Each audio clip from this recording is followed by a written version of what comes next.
Sorry, hindi ko sinasadya. Natulog lang ako. Bakit gusto mo kasi yung kwarto mo? Eh, kasi naman si Tenora kasi nandun sa loob ng banyo eh. Late ako nagising tapos nakapila doon siya sa lead. Kaya talagang bakit ako dito? Dala ka lang ko, wala ka nga dito. Bakit parang natataranta ka sa kaka-explain? Tsaka bakit parang namumutla ka? Bakit kasi hindi ka naglalak ng kwarto mo?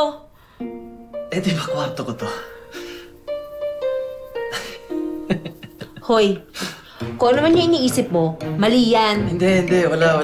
Sige na, gamitin mo na yung banyo. Ay. Sige. Eto na. Dito lang ako. Sayo na ang buong kwarto, ha? Ito na.